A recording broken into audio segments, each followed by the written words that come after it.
Hi, this is Carl Rust, and I've worked in schools for over 30 years. I've learned a lot about how people learn, and I wrote a book called Get Out of the Way and Let Kids Learn: How We Can Transform Schools and Reintroduce Natural Learning. So, here I'm in the woods, and I realized I'm overdue to do my episode 2 of my podcast. But this week I've been volunteering at Woodlawn Nature Center for their summer camp. So I'm following kids around in the woods. But I'm going to do a little bit of this, little segments, and see how this works out to be live on location.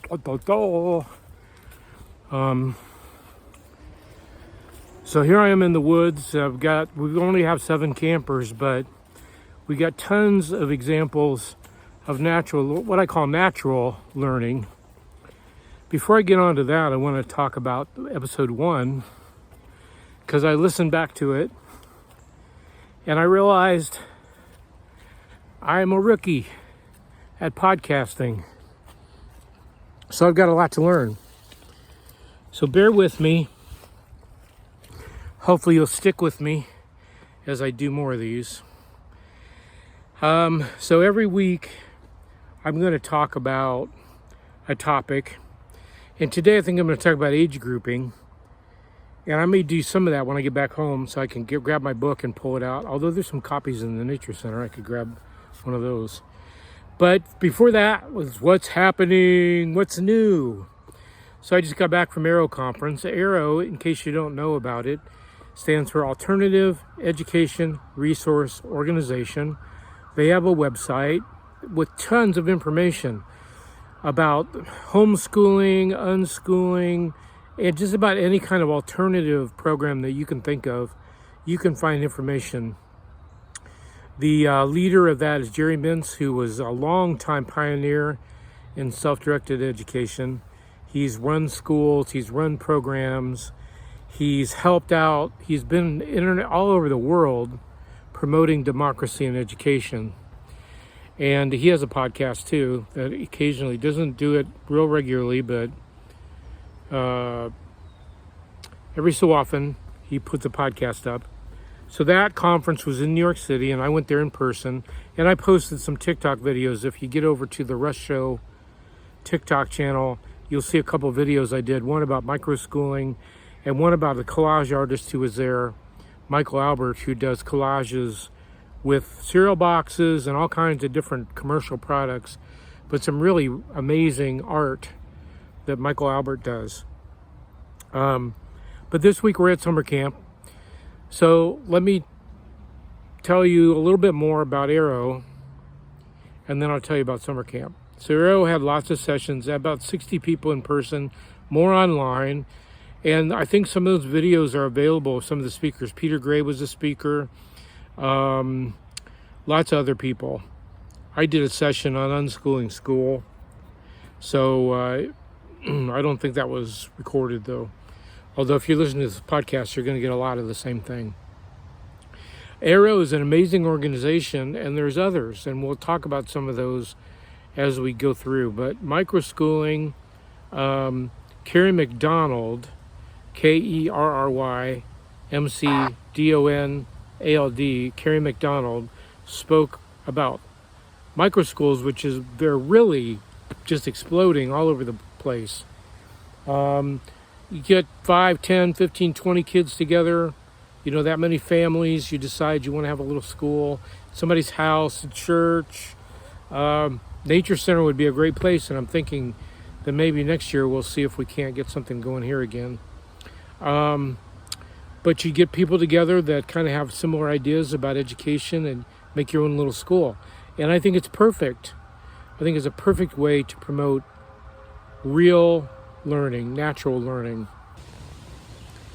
So I'm going to explain a little bit more about natural learning in nature camp. So we present information to them, of course. That's perfectly fine. We don't penalize them or yell at them if they're not paying attention or they're interested in something else. So today they got some information about worms and dirt and mud. And we had mud pudding snack, and they had the opportunity to paint with mud paint, but a lot of them just chose to go run around in the woods, and that's perfectly fine. So they listen to the presenter, they ask questions, but they're not compelled or coerced into doing anything in particular with that information. I think it's great to present information to people because then they can maybe latch onto something that they've heard or seen, or they may want to do some more research into that. Okay, next I'm going to talk about age grouping, and I'll probably grab a copy of my book, Get Out of the Way and Let Kids Learn, How We Can Reintroduce Natural Learning, and How We Can Transform Schools and Reintroduce Natural Learning. Hello everybody, I'm back at home with my book, Get Out of the Way and Let Kids Learn, How We Can Transform Schools and Reintroduce Natural Learning. And so today I was going to talk about age grouping. And some of these topics are related, like age grouping and all learners should learn the same thing at the same time. They kind of come as a package. So later on I may go back to chapter 1, which is my learning journey, but for now I'm going to talk about age grouping and just talk about some of the reasons for it and why I think maybe it's time to reconsider. It's something we've done for a while. I mean, it's not forever, because before we had conventional schooling, we had the village, the tribe, the family, the community was the school. And then somebody came along and decided we needed to have a conventional school building. Everybody goes, and everybody gets the same education, with the idea that there is a knowledge and skills that everyone needs to know to be a good citizen, be a productive person. So here's a little prelude to my chapter. First day of kindergarten, a bunch of 5-year-olds enter school. Keontae likes to color and write his letters. He can count to 20 and knows many words. His parents have always read aloud to him, and he has several books memorized. Samantha knows no letters, can't count, can't tie her shoes, and is not sure of her own name. Throw in 20 more, all scattered across a continuum of what they know and can do. Mr. Kelly, a new teacher, is at a loss of how to help all the children. So, just because a kid is 5 years old does not mean they're ready for the same thing as every other 5-year-old. And we know that because of our family situations. We look at our children, our siblings, our grandchildren, our cousins, and we know everybody, just because they're 10, is not at the same place.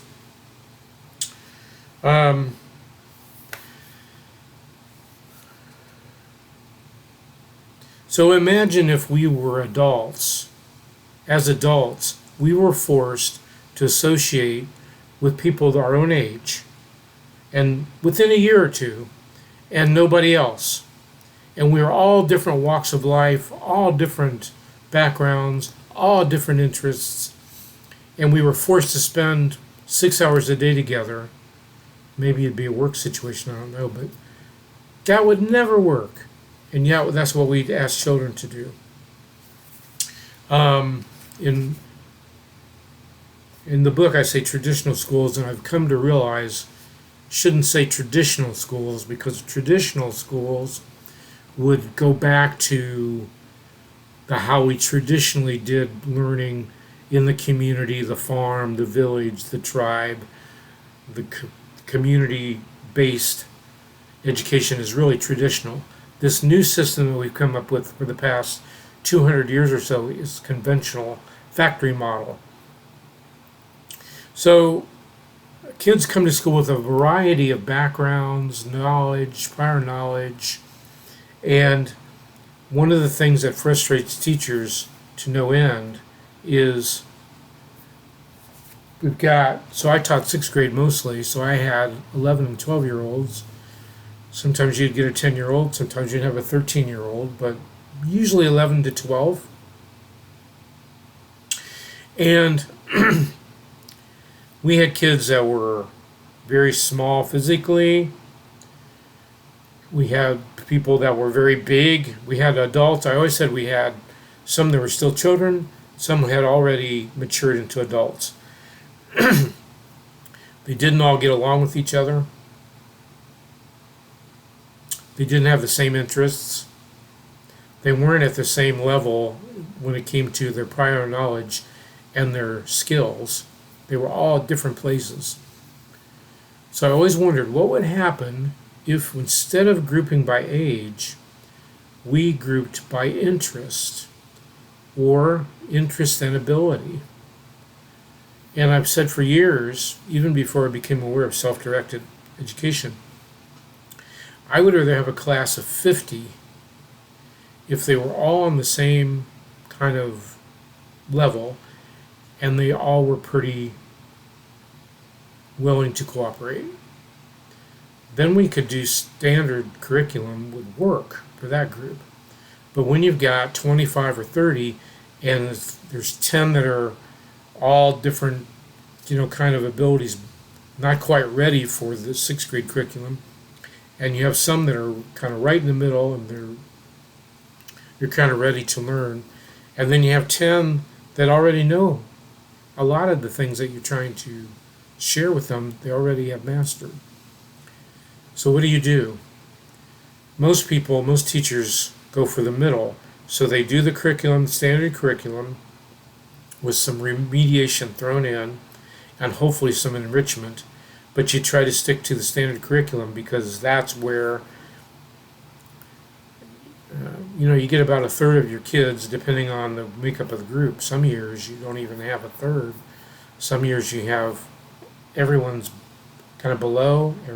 And I say those words, but I've come to realize that below and above and on have very little meaning. So every person, in my view, is a unique genius. They all have strengths. They all have things they're good at.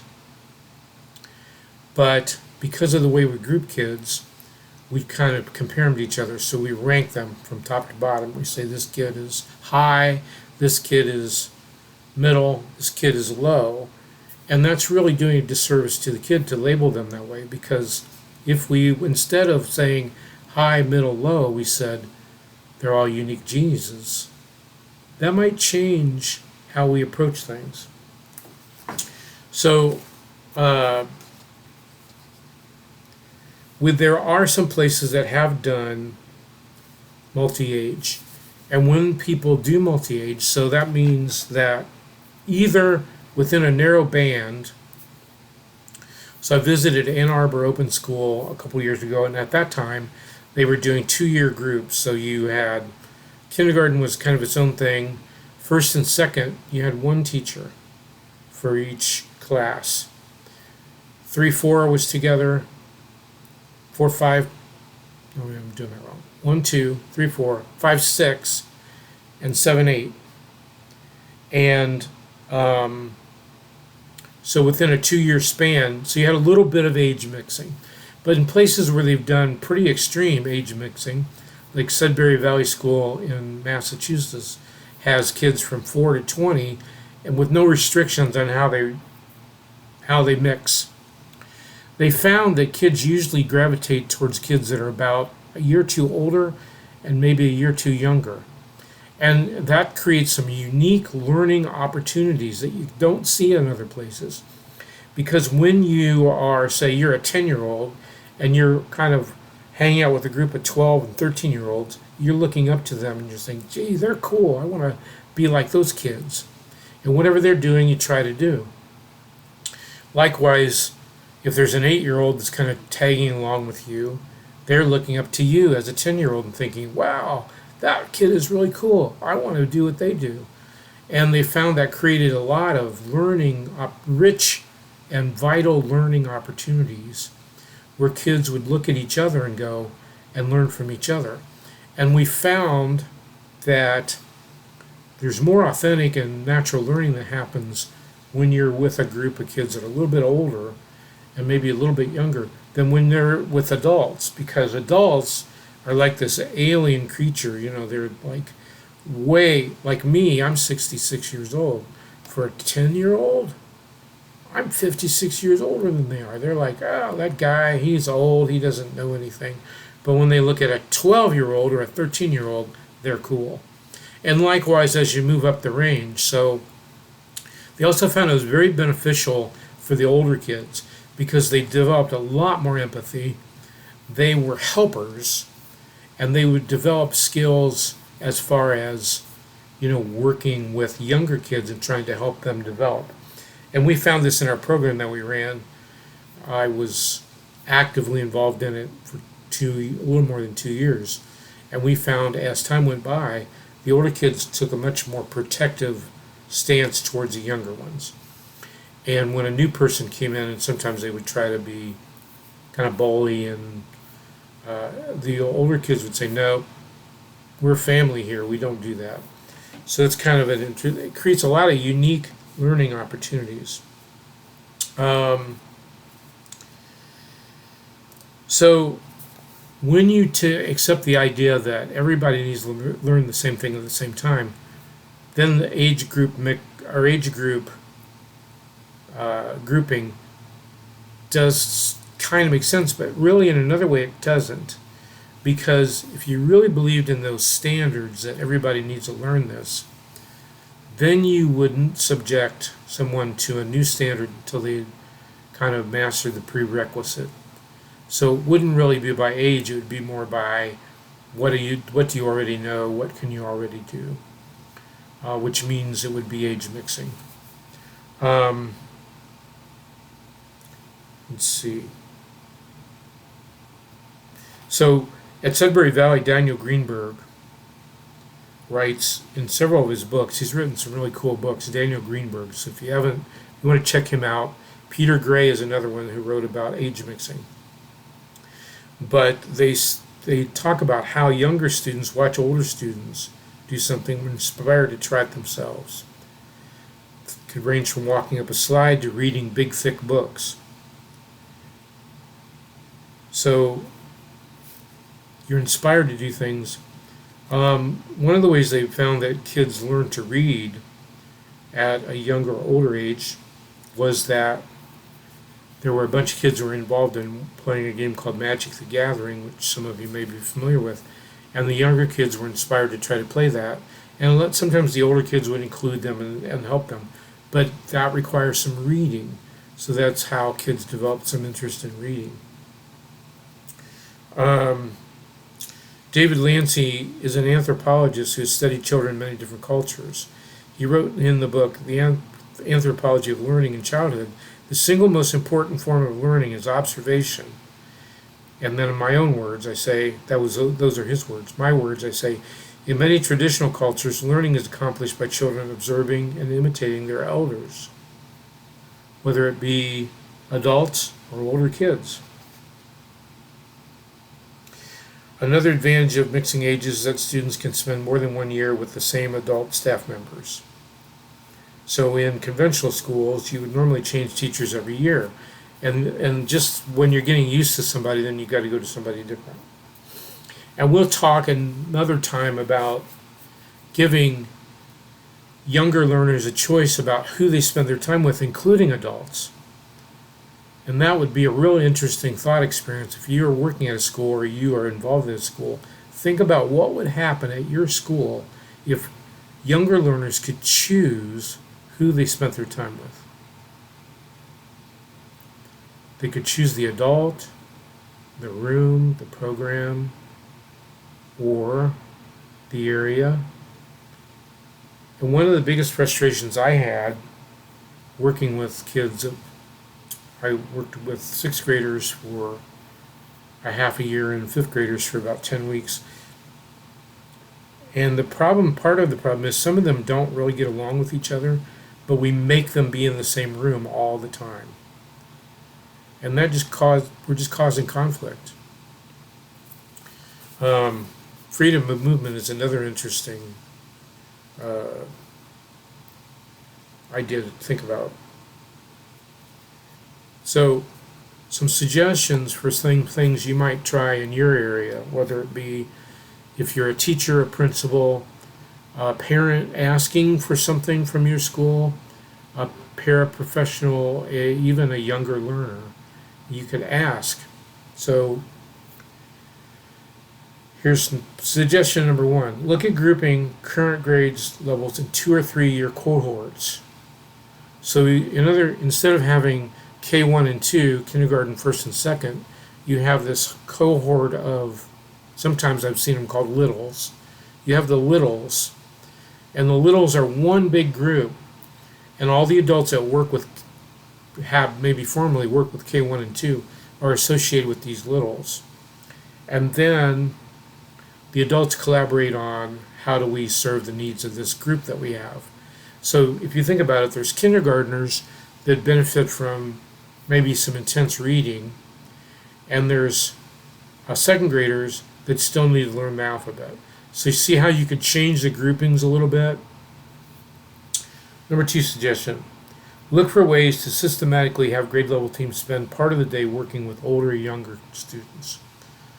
So maybe in the morning you have your conventional class, in the afternoon you run a club or you run an activity or something where you're mixing up kids. Number 3, consider giving children more choice in who they spend their time with. That could include adults and children. Number 4, explore the possibility of teachers at different grade levels co-teaching instead of teachers at the same grade level. So co-teaching, if you're not familiar with that, is kind of a situation where we have 2 teachers that maybe have 2 groups. To say if your normal class size is 25, you have 50 and you have 2 teachers. So you split them up depending on what's going on. You maybe for this period of time 30 go with teacher A and 20 stay with teacher B, or 40 and 10, or whatever you rearrange however you want to. But instead of just doing, say, 6th graders, what if you had one teacher was conventionally a 5th grade, one teacher was a 6th grade, and you combine those groups together? Again, you would have some flexibility as far as, well, who was doing what at what time. And if you had some 5th graders that benefit from what the 6th graders were doing, you could do that, and vice versa. So those are some suggestions. So once again, thank you for hanging out with me for a few minutes. And don't forget to check out my book, Get Out of the Way and Let Kids Learn, How We Can Transform Schools and Reintroduce Natural Learning. And also check out unschoolingschool.com, which is a great resource for parents or teachers or principal, anybody who is interested in maybe looking at doing things differently. I'll put my email address on the screen, or I'll put it in the information. You can get a hold of me if you need help, either consulting or speaking to a group or working with the staff. I would be very happy to do that. Also check out my band, The Rush Show, therushshow.com, and also on all the streaming services. Check us out, and I'll see you again next time. We will talk about, should children learn the same thing at the same time? Until then, this is Carl Rust. Thanks again for hanging out, and I will see you soon.